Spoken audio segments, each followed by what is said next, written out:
नमस्कार मित्रों, हिंदी साहित्य के प्रतिष्ठित लेखक लेखिकाओं की उम्दा और बेहतरीन कहानियों के चैनल में आपका स्वागत है।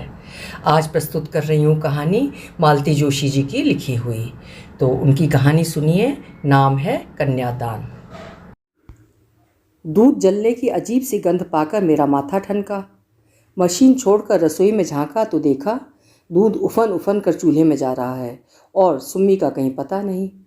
सुम्मी, मैंने चूल्हे से लकड़ी खींचते हुए आवाज़ दी। जब कोई जवाब नहीं मिला तो मैं अनायासी बैठक की ओर मुड़ गई। सुम्मी खिड़की के पास खड़ी अपलक सड़क की ओर निहार रही थी। तू यहाँ खड़ी है और उधर दूध? दीदी को शायद फिर कोई देखने आए हैं, उसने मेरी बात अनसुनी करके कहा। अच्छा, अब तो मुझे भी कौतूहल हुआ। देखा दद्दू की आलीशान गाड़ी के साथ एक और भी खूबसूरत कार सड़क पर खड़ी है। योगेश कार के दरवाजे पर सबकी अगवानी कर रहा था और दद्दू सीढ़ियों पर हाथ जोड़े खड़े थे। जब सब लोग साथ वाले मकान में अदृश्य हो गए तो मैं वापस मशीन पर आकर बैठ गई। सुम्मी भी मेरे साथ चली आई, पर अब सिलाई में मन नहीं लग रहा था। लड़का कौन सा था री? वो नीले सूट वाला या हरे स्वेटर वाला? मैंने पूछा। माँ, तुम भी गजब करती हो। जीजी के लिए वो स्वेटर वाला कैसा लगेगा, जरा सोचो तो। सुम्मी ठीक ही कह रही थी। राजी के 5.5 फुटी कद के सामने अच्छे अच्छे लड़के भी बौने लग उठते थे। कितनी जगह सिर्फ इसी कारण रिश्ता नहीं हो सका था। तब से लड़के की ऊंचाई का खास ध्यान रखा जाता था। सोचते सोचते मन हठात उदास हो आया। 2 साल पुरानी वो बात याद आ गई। कितना अच्छा घर था। लड़का इंजीनियर, बाप डिप्टी कमिश्नर, ऊंचाई 5 फुट 8.5 इंच थी। फिर भी राजी के सामने जरा सा लग रहा था और राजी ने मना कर दिया था। दूसरे दिन योगेश घर आया था। पहले तो उसने राजी को खूब कोसा था, फिर बोला, चाची जी, इतना अच्छा लड़का हाथ से जाने देना नहीं चाहते पिताजी। उन्होंने कहा है कि सुम्मी के लिए बातचीत कर ली जाए। अभी 2 दिन और वे लोग शहर ही में हैं। देखने दिखाने का कहें तो इंतजाम भी हो सकता है। मेरे मुंह में तो जैसे पानी भर आया। बड़ी आशा से सुम्मी के पिता की ओर देखा, पर इन्होंने बड़ी विद्रूप मुस्कुराहट के साथ कहा था, योगेश, अपने पिताजी से कहना अपनी बेटी की जूठन यहाँ न भेजें। सुम्मी का बाप अभी जिंदा है। योगेश अपना सा मुंह लिए लौट गया था। बड़ी शान से कह दिया था कि उसका बाप जिंदा है। बाप ऐसे ही होते हैं। 2 साल में कितने लड़के देखे हैं। दद्दू को देखो, सारा हिंदुस्तान छान मारा है। कहाँ कहाँ से लड़के ढूंढ लाते हैं, पर राजी की कुंडली में पता नहीं कैसे योग हैं। कहीं उसकी ऊंचाई आड़े आ जाती है तो कहीं डबल MA की डिग्री। कभी जीजी को घर पसंद नहीं आया तो कभी राजी को वर। और दद्दू या योगेश फिर घूमना शुरू कर देते हैं। जब भी वे लोग कोई लड़का नापसंद कर देते हैं तो मेरा मन उस बच्चे की तरह दुखी हो जाता है जो खुद खरीद कर मिठाई खा नहीं सकता, दूसरों की फेंकी हुई उठा नहीं सकता और तरस कर रह जाता है। इन सब बातों को सोच सोच कर आजकल मेरी आंखें अपने आप ही भर आती हैं और किसी काम पर बैठना कठिन हो जाता है। ये तो दिन भर बाहर रहते, दिन भर इतनी बड़ी लड़की आंखों के सामने रहने पर मेरी छाती में कैसा क्या होता रहता है, इन्हें क्या पता। कहते हैं तुम नाहक फिक्र करती हो। आजकल तो 25 साल से पहले कोई लड़कियों की शादी की बात सोचता भी नहीं। ठीक है, लेकिन वे लड़कियां क्या दिन भर इसी तरह घर में बैठी रहती हैं? लड़की को कॉलेज आप भेज नहीं सकते, खर्च नहीं पूरा पड़ता इसलिए। नौकरी नहीं करवाएंगे क्योंकि इससे आपकी बेइज्जती होती है। फिर वो बेचारी क्या करे दिन भर? माँ के साथ खाना बनवाए, सिलाई करवाए या? माँ, दद्दू आ रहे हैं। कौन? मैंने अपनी विचार तंद्रा से जागते हुए सुम्मी से प्रश्न किया। दद्दू आ रहे हैं, पिछले रास्ते से छत पर होकर आ रहे हैं। मैं तो अवाक रह गई। दद्दू पता नहीं कितने सालों बाद इस घर में आए थे। 4-5 साल पहले मुनीश बहुत बीमार हो गया था, तब आए थे, बड़े डॉक्टर को लेकर। बहू, रसोई की चौखट पर खड़े होकर दद्दू ने आवाज़ दी। मैंने माथे पर पल्लू खींचकर उनके पाँव छुए और एक और खड़ी हो गई। बहू, जरा सुम्मी को तैयार करके मेरे साथ भेज दो।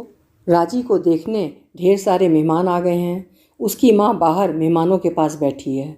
योगेश की बहू रसोई में अकेली है। सुम्मी साथ रहेगी तो थोड़ा सहारा हो जाएगा, उन्होंने कहा। मैंने सुम्मी की ओर देखा। उसकी आंखों में इंकार साफ झलक रहा था। मैंने आंखों से उसे आदेश दिया और वो पैर पटकती हुई तैयार होने चली गई। दद्दू को मैंने एक मोड़ा खींच कर दिया और सुम्मी के पीछे पीछे चली आई, ये सोचकर कि ऐसा ना हो कि सिलबिल सी चली जाए और जीजी को उसका रिश्ता बताते हुए शर्म लगे। 4 औरतें बाहर की आई थीं, क्या पता कोई घर देखने के बहाने रसोई तक भी आ जाए। सुम्मी तो जैसे भरी बैठी थी, मुझे देखते ही भड़क उठी। उनके सब नौकर चाकर मर गए क्या, जो हमें याद किया गया है? हम नहीं जाएंगे। ऐसे नहीं कहते पगली, वे खुद चलकर बुलाने आए हैं। वैसे ही कोई ज़रूरत पड़ गई होगी, नहीं तो भला आज तक कभी ऐसा हुआ है? मैंने उसे समझाया। तब बड़े बेमन से उसने अपना संदूक खोला। मैं चुपचाप बाहर निकल आई। अपने मामा की दी हुई बैंगनी रंग की अंबिका सिल्क की साड़ी पहनकर जब वो बाहर आई तो गले में जैसे कुछ अटक सा गया। हाथ में, गले में, सारे शरीर पर कहीं सोने का एक तार भी नहीं था। फिर भी लड़की जैसे लक्ष्मी का रूप लेकर ही इस धरती पर आई थी। याद आया, ये छोटी थी तो दद्दू उसे राजलक्ष्मी की जोड़ी के लिए भाग्य लक्ष्मी कहते थे। राजी तो सचमुच राजलक्ष्मी है, पर मेरी ये अभागी बिटिया, वो नाम जैसे उसका उपहास ही बन गया था। दद्दू के साथ उसे भेजकर मैं पता नहीं कितनी देर सुम्मी की ही बात सोचती रही। वो पूरे 4 साल बाद उस घर में कदम रख रही थी। अलग होने के बाद इन 2 घरों में ही नहीं, हम लोगों के दिलों में भी दीवार खड़ी हो गई थी। तब से मैंने सिर्फ योगेश की शादी में ही वहाँ पाँव दिया था। उस समय भी उपेक्षा, अपमान और तिरस्कार की ऐसी सौगात पाई थी कि दोबारा जाने की इच्छा ही नहीं हुई थी। फिर भी मैं होली, दिवाली, दशहरा और संक्रांति पर बच्चों को बड़ों के पैर छूने भेजती। राखी, भाई दूज पर लड़कों को अवश्य भेजती, जिससे कोई ये ना कहे कि देने के डर से मुंह छिपा गए हैं। दिया हुआ सब दुगना करके योगेश, लोकेश सुम्मी के बहाने लौटा जाते। अजीब से संबंध हो गए थे, ना छोड़ते बनता था ना निभाते। जैसे जैसे बच्चे बड़े होते गए वे समझने लगे कि उस घर में वो लोग हिकारत से देखे जाते हैं। सबसे पहले सुम्मी ने वहाँ जाने से इनकार किया। दूसरे वर्ष मुनीश ने भी उसका अनुकरण किया। गिरीश और सतीश तो अभी छोटे थे, पर इस साल से हरीश भी विद्रोही दल में शामिल हो गया था। और कोई बुलाने आता तो सुम्मी आज भी न जाती। पर दद्दू की बात और थी, उनकी बात टाली नहीं जा सकती थी। उनके लिए सबके मन में एक ऊंचा आसन है। बंटवारे के बाद भी उस स्थिति में फ़र्क नहीं आया। ये मुँह से चाहे जो भी कहते रहें, दद्दू की बात टाल दें ऐसा साहस इनका भी नहीं था। और झगड़ा दद्दू से था ही कब? बैर तो देवर भाभी के बीच था। दद्दू उतने ही निरीह थे जितनी कि मैं, और इस रोज़ रोज़ की खटपट से उतने ही त्रस्त भी। जीजी ये सब देख कर चिढ़ती थीं कि लाला जी दिन भर बैठकर ताश खेलते हैं या सिगरेट फूकते हैं। खानदानी कारोबार में जरा भी हाथ नहीं बटाते। साल 2 साल बाद घर में एक प्राणी की वृद्धि करना ही उनके पुरुषार्थ की सीमा है। देवर को ये कोफ्त होती थी कि भाभी ठसक किसे दिखाती हैं। वे किसी और का नहीं, अपने बाप का माल खा रहे हैं। पर कौन समझाता कि बाप की कमाई कोई ज़िंदगी भर बैठकर नहीं खा सकता। और दद्दू ना होते तो घर की ईंटें तक बिक गई होती। और फिर एक दिन विस्फोट हो ही गया था। कारण चाहे जो भी रहा हो, सालों से सुलगती आग को बाहर आने का मौका मिल गया। कहनी अनकहनी सारी उस दिन जबान पर आ गई थी। और ये बात भी कि अब आगे साथ रहना नहीं हो सकता। दद्दू उस दिन भी बिल्कुल शांत बने रहे। तूफान थमने के बाद भाई को बुलाकर उन्होंने नकदी, सोना, चांदी सबका बराबर हिस्सा संभलवा दिया। नाप जोख करके मकान 2 हिस्सों में बांट दिया। नई सड़क पर एक नई फैंसी क्लॉथ की दुकान लेकर दे दी। मुझे अलग हो जाने से जरा भी खुशी नहीं हुई। दद्दू के बच्चों पर मेरी बहुत ममता थी, पर रोज़ रोज़ की किलकिल से छुटकारा पाने की राहत भी ज़रूर महसूस की। 3 महीने बीतते न बीतते इन्होंने बकना शुरू किया। बाप दादों की दुकान तो लोग बागों ने अपने पास रख ली है, हमें नई जगह पर बिठा दिया है, भला हमें कोई पूछता है वहाँ? बात दद्दू के कानों तक भी गई और दूसरे ही हफ्ते दुकानों की अदला बदली भी हो गई। साथ ही दोनों मकानों के बीच एक लंबी सी दीवार भी डल गई। मैं योगेश राजी को देखने के लिए तरस गई, पर जीजी के रोज़ रोज़ के ताने भी अब नहीं सुनने पड़ते थे। दुकान नई हो या पुरानी, चलाने से ही तो चलती है। देखते ही देखते दद्दू की नई दुकान भी चल निकली। बीकॉम के बाद योगेश ने भी पास में ही एक रेडीमेड कपड़ों की दुकान खोल ली। लोकेश के लिए एक फैक्ट्री खोली गई थी और वो उसकी ट्रेनिंग के लिए अमेरिका चला गया था। अब इनको ये शिकायत है कि दद्दू ने सारे पुराने ग्राहक अपनी ओर तोड़ लिए हैं। पहले पहल तो मुझे भी इन किस्सों पर विश्वास आ जाता था, पर बाद में समझ गई कि अपनी अकर्मण्यता पर पर्दा डालने के बहाने हैं ये सब। पुराने ना सही, इतने दिनों में तो नए ग्राहक भी जुट सकते थे। दुकान को ताश का अड्डा बना लेने का अंजाम तो यही होता है। जो आदमी मुझे ये खबर दे गया था, उसके 7 पुरखों का इन्होंने तर्पण कर डाला था। धीरे धीरे सारी कैश चुक गई। फिर चांदी का नंबर आया। फिर एक एक करके मेरे गहने भी जाने लगे। तब घबरा कर मैंने दद्दू के पास संदेश भिजवाया। उन्होंने खुद जाकर दुकान का मुआयना किया और दुकान में पार्टीशन डलवा कर आधा हिस्सा एक डिस्पेंसरी के लिए किराए पर उठवा दिया। किराया सीधा मेरे पास पहुँचे ये व्यवस्था भी कर दी। इन्होंने बहुत हाय तौबा मचाई। जो जी में आया बकते रहे, पर दद्दू की व्यवस्था को बदलने का साहस नहीं कर सके। इससे भी पूरा ना पड़ा तो मैंने छत के 3 कमरे और रसोई अपने लिए रखकर नीचे का सारा हिस्सा किराए पर उठा दिया। ऊपर रहने में ढेर सी असुविधाएं थीं, पर एक सुविधा थी सबसे बड़ी कि ऊपर वाला हिस्सा अकेला था और मेरी रसोई में क्या पकता है किसी को पता नहीं चलता था। अपने घर में तो कोई भूखा प्यासा भी रह लेता है, लेकिन बेटी का ब्याह, उसके लिए तो हाथ पांव मारने पड़ते हैं। ये काम तो औरतों के करने का नहीं है। दिन भर घर में बैठी लड़की सूखती जा रही थी और मैं कुछ नहीं कर पा रही थी। धम धम पैर पटकती हुई सुम्मी लौटी तो मेरा ध्यान बटा। क्यों री, गए क्या वे लोग? कैसा है लड़का? राजी से तो ऊंचाई बैठेगा ना? कितने लोग थे? लड़के की माँ भी थी क्या? तमाम सवाल मैंने एक साथ पूछ डाले, पर सुम्मी ने मेरी एक भी बात का जवाब नहीं दिया और भड़ाक से दरवाज़ा बंद करके साड़ी बदलने चली गई। मुझे अपने ही ऊपर शर्म आई। कैसे कैसे प्रश्न पूछ बैठी मैं। मुझे इसकी भावनाओं का जरा तो ख्याल करना चाहिए। बेचारी का मन कितना कुढ़ रहा होगा कि ताऊ जी के यहाँ तो इतनी दौड़ धूप हो रही है, खोजबीन हो रही है, और यहाँ। अभिमान के मारे अपने भैया के आगे कभी हाथ नहीं फैलाया था, पर अब कल ही लिख दूंगी कि आकर इसे लिवा ले जाएं और जैसे भी हो पार लगा दें। शुक्र है भगवान का कि एक लड़की दी, नहीं तो किस किस के आगे हाथ पसारती। खाना परोसते हुए रात में मैंने इनसे बताया। आज फिर राजी को देखने आए थे। वेरी गुड, इन्होंने हंसकर कहा। बाप ने ब्लैक में खूब जमकर कमाया है, अब छोकरी सब हिसाब बराबर कर रही है। 8-10 हज़ार तो अब तक देखने दिखाने में ही खर्च हो गए, शादी तो अभी बाकी है। मुझे बात का ये ढंग अच्छा नहीं लगा। कहा, जब संयोग बनेगा तभी ना शादी होगी। बेचारे कोशिश करने में तो कोई कसर नहीं छोड़ रहे ना। और मैं हाथ पर हाथ धरे बैठा हूँ, यही कहना चाहती हो ना? इन्होंने यकायक गर्म होते हुए कहा। ठीक तो है, मैं दद्दू की तरह हाई क्लास का आदमी तो नहीं हूँ। रोज़ रोज़ इस तरह का आयोजन नहीं कर सकता तो तुम सोचती हो कि मुझे कोई फिक्र ही नहीं है। ठीक है, तुमने मेरे बारे में इससे ज़्यादा सोचा ही कब है? और थाली सरका कर उठ खड़े हुए। सुपारी तक बिना खाए बाहर चले गए। मैं बड़ी देर तक वहीं चौके में सिर थामे बैठी रही। इस तरह के सीन आए दिन होते ही रहते थे और हर बार मेरा मन पहले से अधिक उदास हो जाता। जब भी राजी को कोई देखने आया, मैं इनके कानों में ये बात जरूर डालती। मन में एक आशा सी बनी रहती कि कभी तो इनके अंदर का बाप जागेगा। पर सिवा बड़े भाई को गालियां देने के इनसे कुछ नहीं होता था। बहुत हुआ तो मूड खराब हो जाने का बहाना करके बाहर निकल जाते और आधी आधी रात तक घर नहीं लौटते थे। किसी तरह अपने सोच विचार को परे ढकेल मैंने रसोई समेटी और बिस्तर पर आकर पड़ रही।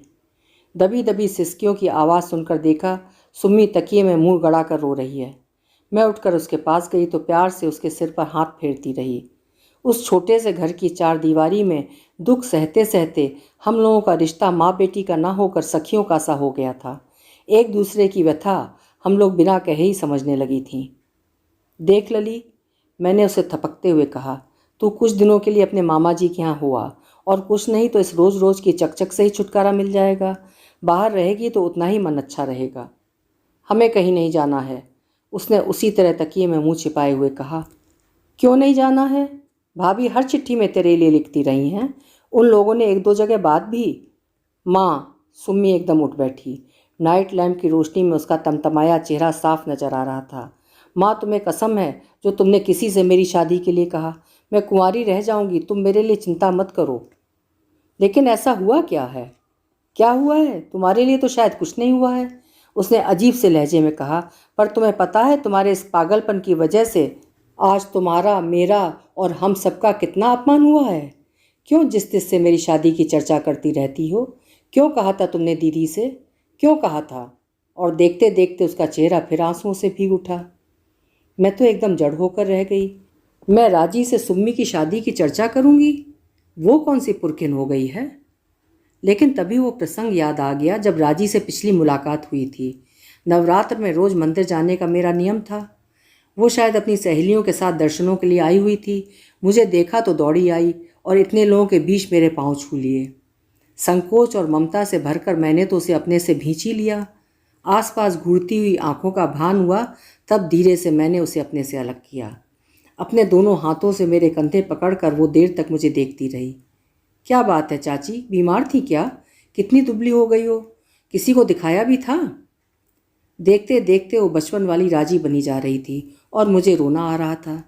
उसे बीच ही में टोक कर मैंने कहा, मुझे कुछ नहीं हुआ लली, बहुत दिनों बाद देख रही हो ना, इसलिए ऐसा लग रहा है। बेकार की बातें रहने दो चाची, तुम सचमुच बीमार हो और छिपा रही हो।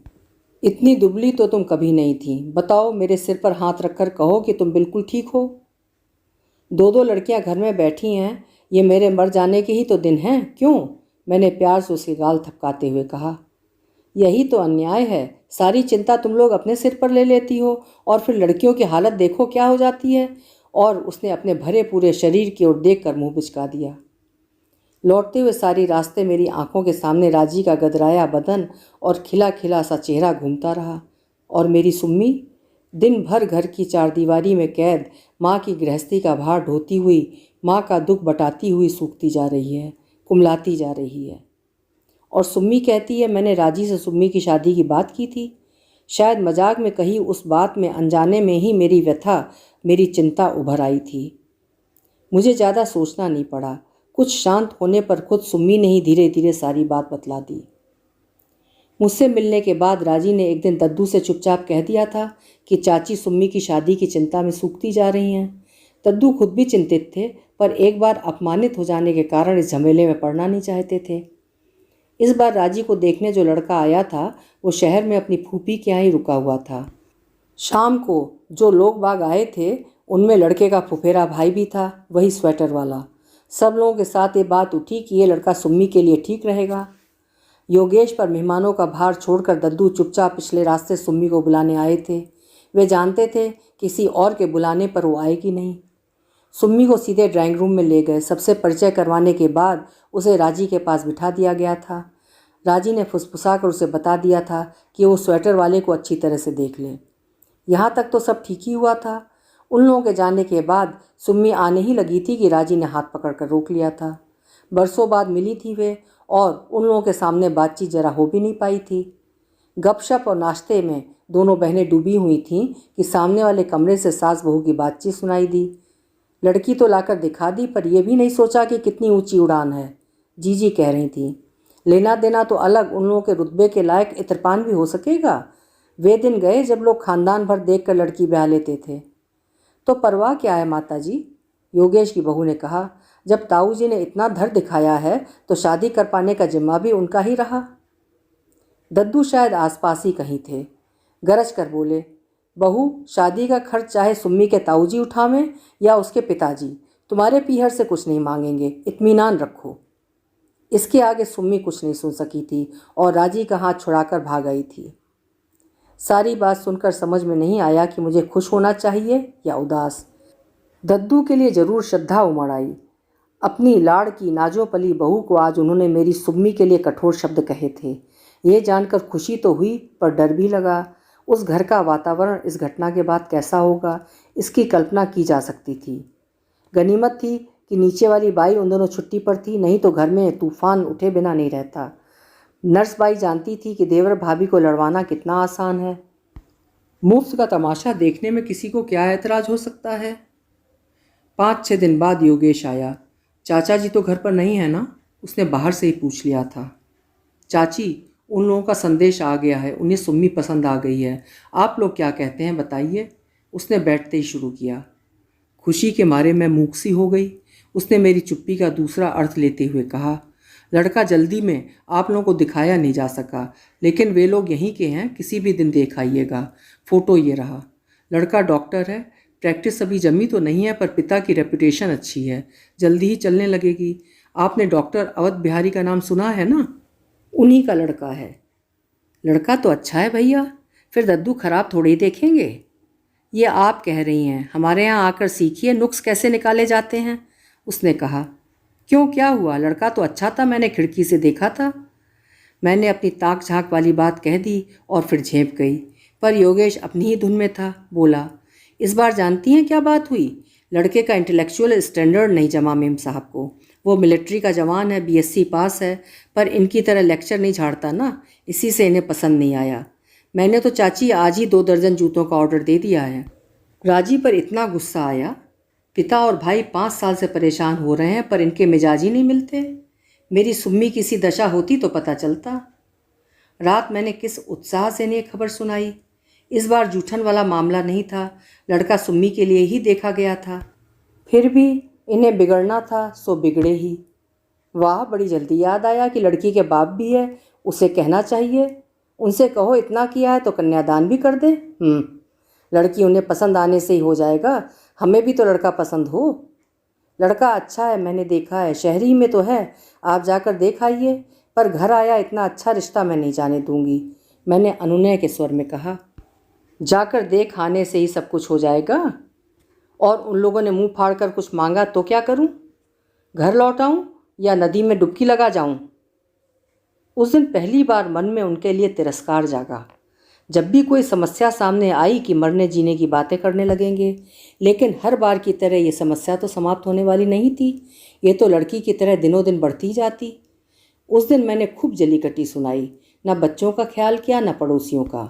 पर इतने दिनों से संचित सारा रोष उड़ेल देने के बाद भी मन हल्का नहीं हुआ, उल्टे और भारी हो गया।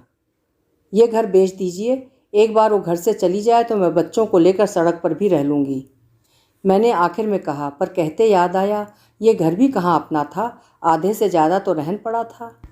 थक हार कर मैं जाकर अपने बिस्तर पर लेट रही। क्या पाप किया था मैंने, जो ज़िंदगी भर इस अकर्मण्य आदमी के पल्ले बांध दी गई थी। गरीबी से मुझे डर नहीं लगता, अपने पति क्या साथ हो तो झोपड़ी भी अच्छी लगती है, नमक रोटी में भी स्वाद मिलता है। फिर 10वीं तक पढ़ी हुई थी मैं, इनकी रईस ख्याली आड़े नहीं आती तो गृहस्थी का बोझ उठाने के लिए नौकरी भी कर सकती थी। दुख का बोझ अगर बांट लिया जाए तो इतना भारी भी नहीं लगता। पर इन्होंने ज़िंदगी भर किया ही क्या है, सिर्फ दूसरों को कोसा ही है। कभी दद्दू को कि उन्होंने ठग लिया, मुझे इसलिए कोसते हैं कि मेरे आते ही लक्ष्मी उनसे रूठ गई थी। कभी बच्चों को कोसते हैं कि वे अपने साथ भूख और बीमारी के अलावा कुछ नहीं लाए। जीवन में एक तो ऐसा काम करके दिखाते कि मैं गर्व से सिर उठाकर चलती। एक दिन सुबह ही सुबह मुनीश ने खबर दी कि दद्दू आ रहे हैं। हम लोग रसोई में चाय पी रहे थे, बाहर वाले कमरों में बिस्तर फैले हुए थे। मैंने और सुम्मी ने जल्दी जल्दी बिस्तर समेटे, तब तक दद्दू ऊपर आ गए। बगुले के पंख सी धोती कुर्ता पहने, माथे पर चंदन का टीका लगाए, सीधे मंदिर से आ रहे थे शायद। मैंने सिर पर पल्ला लेकर उनके पाँव छुए और इन्हें बुलाने भीतर गई। जंगी व अंडरवियर पहने ये चूल्हे के पास मज़े से ताप रहे थे। मन ही मन भाइयों की तुलना कर डाली और विषाद से भर उठी।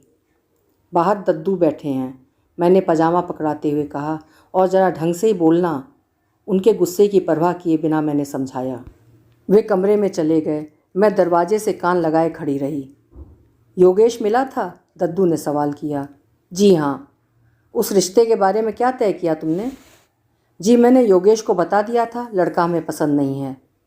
मैं तो दंग रह गई, इन्होंने बाहरी बाहर इस तरह जवाब भी दे दिया और मुझे बताया तक नहीं। दुख और क्रोध से मेरा शरीर कांपने लगा। उधर दद्दू ने प्रश्नों की झड़ी लगा रखी थी। किसे पसंद नहीं है, तुम्हें, बहू को या सुम्मी को? नापसंद करने जैसा उसमें क्या है? रंग रूप, विद्या, बुद्धि, कुल, गोत्र, किस चीज़ में तुम्हें दोष नजर आया? जीवन में पहली बार मैंने दद्दू के सामने बोलने का साहस जुटाया। जी, लड़के में तो रत्ती भर का दोष नहीं है, इतने ऊंचे घर में संबंध करने से संकोच हो रहा था, इसी से। तो हमारा घर नीचा है? दद्दू गरजे। रही दान दहेज की बात, तो कोई उनके दरवाजे तक गया भी है पता लगाने? वे दान दहेज ना भी लें तब भी ये शादी नहीं हो सकती, मेरी इतनी हैसियत नहीं है। बड़ी देर बाद इन्होंने मुंह खोला। तुम अगर सोचते हो कि कोई नारियल सुपारी के साथ तुम्हारी बेटी ब्याह कर ले जाएगा तो भैया, हिंदुस्तान में अभी 50 साल तक वो दिन नहीं आएगा, दद्दू ने कहा। जी, मैं चाहता भी नहीं कंगालों की तरह शादी करना, बस ज़रा सुविधा जुटा रहा हूँ। तुम जिस तरह की सुविधा जुटा रहे हो उसके इंतज़ार में तो लड़की बूढ़ी हो जाएगी। भैया, फूस की आग पर तापना बड़ा मुश्किल है। जुआ चाहे सरकारी लॉटरी का हो या मटके का, किसी का घर नहीं भरता। मैंने लोगों को रातों रात कंगाल होते देखा है। भावावेश में उनका गला भर आया। वे शायद और भी कुछ कहते, पर इनके तमतमाए चेहरे को देखकर चुप रह गए। पत्नी के सामने इस तरह अपमानित होना इन्हें शायद अच्छा नहीं लग रहा था। खैर, जैसे भी तुम ठीक समझो। बहू, ये पासबुक रखो। ये पैसा सिर्फ सुम्मी की शादी के लिए ही रख छोड़ा था। ये रिश्ता पसंद नहीं तो कोई बात नहीं, दुनिया में और भी लड़के हैं, लेकिन सिर्फ पैसों की तंगी के कारण लड़की को ज़्यादा दिन तक घर में बिठाकर तो नहीं रख सकते हम। उन्होंने पासबुक तिपाई पर रखी ही थी कि एक कड़े स्वर में बोल उठे, ये आप ले जाइए, गरीब सही, लेकिन हम भिखारी तो नहीं हैं। मैं भी कोई महात्मा नहीं हूँ जो तुम्हें दान दे रहा हूँ। दद्दू ने भी कड़क कर जवाब दिया। गांव का मकान बेचकर जो रुपए हाथ आए थे, उनमें से आधे तुम्हारे नाम पर डाल दिए थे। उन पर तो अपना अधिकार मानते हो कि नहीं? आपने तो बतलाया था कि वो मकान अस्पताल के लिए धर्मार्थ दे दिया है, ये बोले। अभी कहा ना कि मैं कोई धर्मात्मा नहीं हूँ, व्यापारी आदमी हूँ। इतनी बड़ी हवेली यूं ही दान कर दूँ, ऐसा संत नहीं हूँ। ये बात मुझसे छिपाए रखने की क्या ज़रूरत थी? इन्होंने खींच कर पूछा, पर दद्दू ने कोई जवाब नहीं दिया। गोद में रखी टोपी सिर पर रखकर सीढ़ियाँ उतरने लगे, और जवाब देने की ज़रूरत ही क्या थी? क्या ये स्वयं ही अपने प्रश्न का उत्तर नहीं थे? कांपते हाथों से मैंने पासबुक उठा ली। उसमें रुपया जमा करने की तारीख उसी महीने के अगले माह की थी जिस महीने में हम लोगों का बंटवारा हुआ था। अभी आप सुन रहे थे मालती जोशी जी की लिखी हुई एक पारिवारिक कहानी, कन्यादान। कहानी आपको कैसी लगी मुझे कमेंट बॉक्स में ज़रूर लिखिएगा। फिर मिलेंगे किसी अच्छी सी कहानी के साथ। आपका समय शुभ हो, सुंदर हो।